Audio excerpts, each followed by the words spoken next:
St David's Peninsula is the most westerly point in Wales. It's an exposed place, wild at times, peaceful at others. People seeking adventure are naturally drawn here. Abereiddi is popular with groups coast-steering. This activity is a great way of getting really close to nature as well as getting very wet. This is extreme rock pooling. The unusual dark-coloured sand on this beach comes from the surrounding slate cliffs. Graptolite fossils, common here, tell us that this was a seabed about 470 million years ago. All along the coast there are clues to a more recent past. During really low tides, tree stumps can be seen on several of Pembrokeshire's beaches. These ancient forests were submerged as sea levels rose after the last ice age. The remains of the trees have been preserved in the sand. As the ice retreated and the climate warmed, people started to re-inhabit Pembrokeshire. We can still see the signs of early human activity. The burial chambers Carrig Samson and Coetan Arthur, overlooking the sea near St David's, date from around 3500 BC. Nearby, White Sands is a popular beach for holidaymakers, but just along the coast the smaller coves are equally as busy. Atlantic grey seals can be seen all along the Pembrokeshire coast. In late summer and autumn, seal pups are born on these sheltered, inaccessible beaches. The furry white pups grow quickly, feeding on their mother's rich milk, and soon move out to the islands. Pembrokeshire is also a stronghold for the rare chough with its red bill and legs, and if you're lucky, you may even catch a glimpse of a peregrine falcon patrolling the coastline.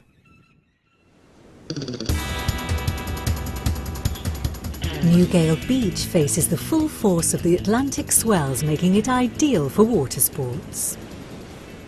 Here, a long shingle bank stretches south, separating the sandy beach from the marshland behind. These multicoloured pebbles were driven ashore around 5,000 years ago. The waves at high tide pound the pebbles together, giving them their smooth, rounded shape. Over time, they gradually become smaller and smaller until they're reduced to sand.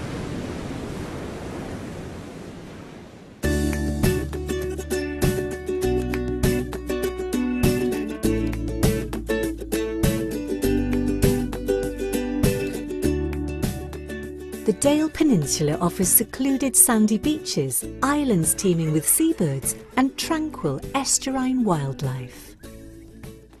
The Pebble Beach at Martin's Haven is popular with divers who come here to experience the spectacular underwater wildlife and scenery found beyond the beach. The waters and shores surrounding Skomer Island are so important that they are one of a handful of protected marine areas in the UK.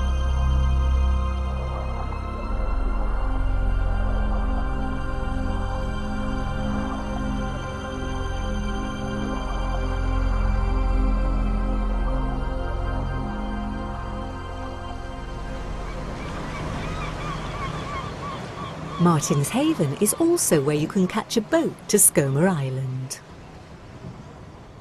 This wildlife paradise is well worth a visit, with its spectacular coastal scenery, carpets of wildflowers and an amazing variety of seabirds.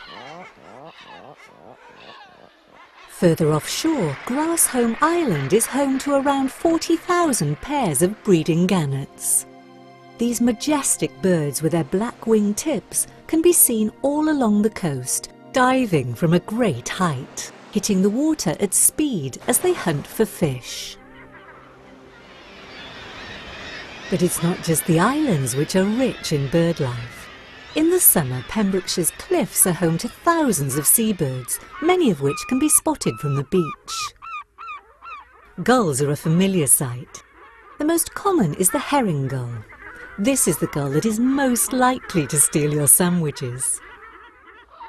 Look out for other gulls such as greater and lesser black-backed gulls, or the smaller black-headed gull. On the ledges you will see fulmars and kittiwakes, and lower down near the water, cormorants and shags drying their wings after diving for fish near the shore.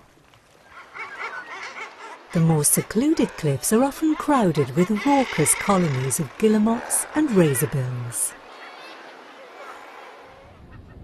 As the coast turns into the sheltered mouth of the Dicleddau, the bird life changes.